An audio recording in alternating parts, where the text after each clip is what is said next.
Hello everyone, नमस्कार दोस्तों। मैं डॉक्टर लोकेंद्र स्वागत करता हूं आपका फिर से इस नए वीडियो में। आज इस वीडियो में हम सीखेंगे जिन मरीजों को नहीं पता है कि उसे एलर्जी है या उस मरीज को कॉमन कफ कोल्ड है या फिर कोई फेफड़ों की अन्य बीमारी है, तो आज इस वीडियो में डिटेल में समझेंगे, जानेंगे और पहचानेंगे कि किस तरह से हम आपको एलर्जी से अवगत करा सकते हैं या आपको पता लग सके कि ये एलर्जी है या कॉमन कफ कोल्ड है या फेफड़ों की कोई अन्य बीमारी है।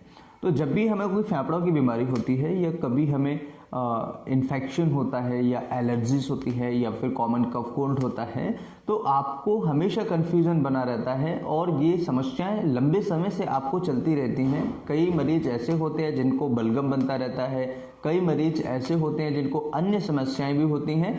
तो कैसे हम पहचान सकते हैं, क्या क्या इलाज होता है और कब हमें ट्रीटमेंट लेना चाहिए। कई पेशेंट्स ऐसे होते हैं जो अदर डॉक्टर के पास जाते हैं और उन्हें जब भी किसी नए डॉक्टर के पास भेजा जाता है तो उन्हें नई मेडिसिन लेके आनी पड़ती है। जैसे कई बार कोई डॉक्टर्स एंटीबायोटिक्स दे देते हैं, कई बार एंटी हिस्टामिन दे देते हैं, कई बार स्टीरॉइड्स पेशेंट लेके आते हैं, कई बार मरीज एंटी फंगल लेके आते हैं। लेकिन कुछ दवाइयों का इसमें कोई रोल नहीं है। एंटीबायोटिक्स है, एंटी फंगल है या फिर अगर बात करें कोई अन्य मेडिसिन, उनका कोई रोल नहीं है। तो हम कैसे पहचान सकते हैं कि हमें एलर्जी है या कॉमन कफ कोल्ड। 5-6 ऐसे डिफरेंसेस होते हैं, 5-6 ऐसे अंतर होते हैं जिनकी मदद से हम पहचान सकते हैं। सबसे पहला होता है कि अगर किसी मरीज को कॉमन कफ कोल्ड है तो उस मरीज का कॉमन कफ कोल्ड ज़्यादा लंबे समय तक नहीं चलेगा, यानी कि 5-6-7 दिन में, 10 दिन में वो ठीक हो जाएगा, 10 दिन से पहले पहले ठीक हो जाएगा। अगर बच्चों की बात करें तो ये बच्चों में थोड़ा लंबा जा सकता है, क्योंकि बच्चों में इन्फेक्शन होने के चांसेस ज़्यादा होते हैं और राइट साइड के लंग्स में इन्फेक्शन होने के चांसेस ज़्यादा होते हैं। इसलिए ये फेफड़ों में इन्फेक्शन पहुंच जाता है तो निमोनिया में कन्वर्ट हो जाता है, निमोनिया हो जाता है पेशेंट को, बच्चों को स्पेशली या बुजुर्गों को। तो ऐसी स्थिति में ये बच्चों को और बुजुर्गों को लंबे समय तक कॉमन कफ कोल्ड चल सकता है। इसमें हमें ये नहीं कहना है कि हमें एलर्जी है, राइट। तो इस बात को आपको ध्यान रखना है।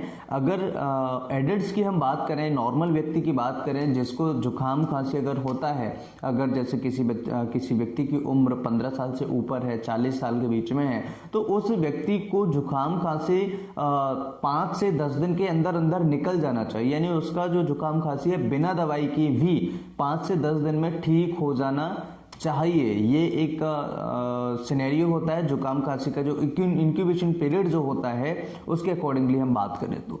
अब अगर बात करें एलर्जी के बारे में, तो एलर्जी लंबे समय तक चलने वाली है। अगर किसी मरीज को एक बार एलर्जी हुई तो ये लंबे समय तक चलेगी और ये एलर्जी आपको काफ़ी दिनों तक परेशान करेगी कि पेशेंट को छींकें बार बार आती हैं और ये लंबे समय तक, आज हुआ मान के चलिए तो वो 2-2 महीने तक परेशान कर रही है, 2-2 महीने तक उसको लक्षण आ रहे हैं, तो ये एलर्जी हो सकती है।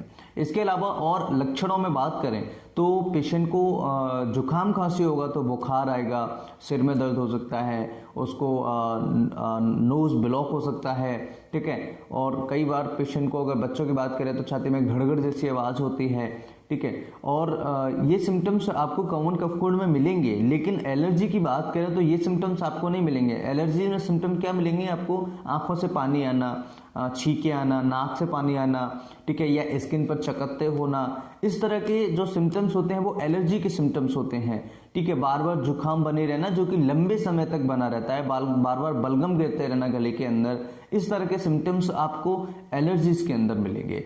इसके अलावा अगर हम बात करें कि ये जो कॉमन कफ कोल्ड होता है बैक्टीरियल हो सकता है, वायरल हो सकता है, लेकिन ये जो एलर्जी होती है ये एलर्जेंस के द्वारा होती है। अब एलर्जेंस में क्या क्या आते हैं, जैसे कि डस्ट है, माइट्स हैं, ठीक है, डस्ट माइट्स है, या फिर इसके अलावा कोई खाने पीने की चीज़ है, फ्यूम्स है, ठीक है, या बाहर जाने पर डस्ट में जाने से आपको कोई परेशानी होती है, ठीक है। कई पेशेंट्स ऐसे होते हैं जिनको पेट शेयर से दिक्कत होती है। तो खाने पीने की चीज़ों से, मौसम बदलाव की वजह से, या फिर नोज में कोई पैथोलॉजी है, उसको डेविडसन है, या फिर साइनसाइटिस की प्रॉब्लम रहती है उस मरीज को, या पीएनडी की समस्याएं रहती हैं, तो ये एलर्जी में चली जाती हैं, ये एलर्जी में कन्वर्ट हो जाती हैं, राइट। तो पेशेंट को बैक्टीरियल वायरल की वजह से कभी भी एलर्जी मरीज को नहीं होता है, इस बात को आपको याद रखना होगा।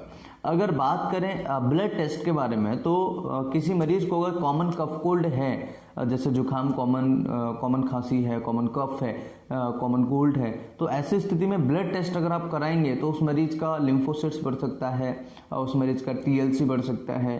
ठीक है, इस तरह के ब्लड टेस्ट जो ब्लड सेल्स हैं वो बढ़े हुए देखने को मिलेंगे। लेकिन एलर्जी में अगर हम बात करें तो ईसोनोफिल्स बढ़ा हुआ ज़्यादातर देखने को मिलेगा अगर किसी मरीज को एलर्जी रहती है।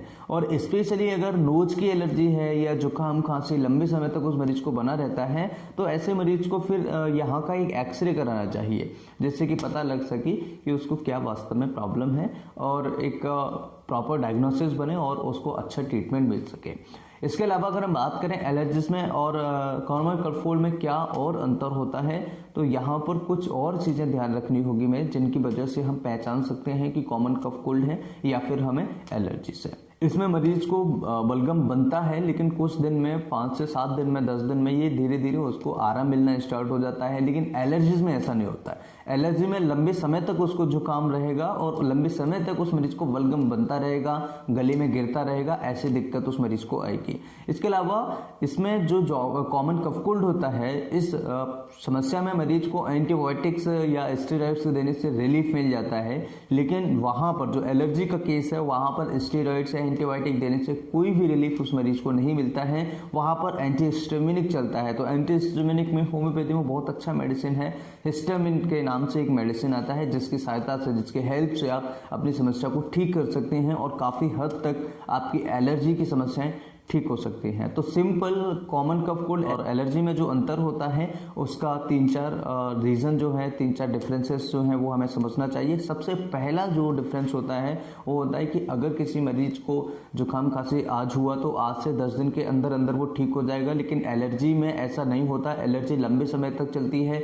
जिन मरीजों को कॉमन कफ कोल्ड की वजह से गले में बलगम बढ़ रहा है वो 5 से 10 दिन में ठीक हो जाएगा, लेकिन अगर एलर्जी का मरीज है तो उसको लंबे समय तक चलेगा, जल्दी ठीक होने वाला नहीं है। इसके अलावा अगर हम मेडिसिन की बात करें तो कॉमन कफ कोल्ड में एंटीबायोटिक्स या स्टेरॉइड्स देने से रिलीफ मिल जाता है, जबकि एलर्जी के केस में एंटीहिस्टामिनिक देने से रिलीफ मिलता है और उससे ही मरीज को आराम होगा। और अगर बात करें कॉमन कफ कोल्ड की तो 5 से 7 दिन में, 10 दिन में ये कॉमन कफ कोल्ड ठीक हो जाता है, जबकि एलर्जी का केस ऐसा नहीं होता है। एलर्जीज 2-2, 6-6 महीने तक चलती है, 2 महीने, 6 महीने, 1 साल, 2 साल, 10 साल से भी कई मरीज ऐसे होते हैं जो एलर्जी से परेशान हैं। तो आज की इस वीडियो में मुझे लगता है आप सभी के लिए बहुत हेल्पफुल जानकारी मैंने दी होगी। अगर वीडियो अच्छा लगे तो लाइक करें, इस तरह की और वीडियोस देखने के चैनल को सब्सक्राइब करें। हम इस चैनल पर होम्योपैथी से रिलेटेड इलाज से संबंधित काफ़ी सारे वीडियोस अपलोड करते हैं। अगर आप चाहते हैं कि इस तरह की और वीडियोस आपको मिलें तो चैनल को सब्सक्राइब जरूर करें, अपने दोस्तों के साथ जरूर शेयर करें और वीडियो को लाइक करें। Thanks for watching, have a nice day.